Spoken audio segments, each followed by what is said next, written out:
Good morning. ഇന്ന് രാവിലെ തന്നെ ഓടാൻ പോയി റെയിൽവേ പ്ലാറ്റ്ഫോമിൽ. അവിടെ നിന്ന് കുറേ അങ്ങോട്ടും ഇങ്ങോട്ടൊക്കെ ഓടി. അതിനിടയിൽ ട്രെയിൻ വരുന്ന സീനാണ്. സൗണ്ട് കുറച്ചിട്ടാണ്. ട്രെയിൻ വരുന്ന സൗണ്ട് ഭയങ്കരമായിട്ട് കൂടുതൽ സൗണ്ടായിരുന്നു. അപ്പോൾ സൗണ്ട് കുറച്ചിട്ടാണ്.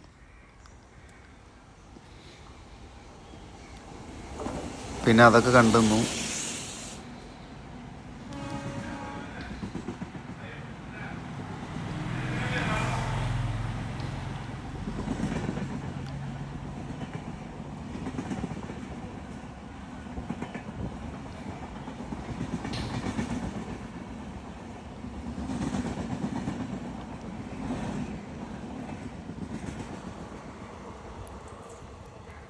പിന്നെ അത് കഴിഞ്ഞിട്ട് ഞാൻ ഓടാൻ പോയത് ഹൈവേയിലാണ്. അത് ഈ വീഡിയോ കഴിഞ്ഞിട്ടുള്ള വീഡിയോയിൽ ഞാൻ ഇടാം.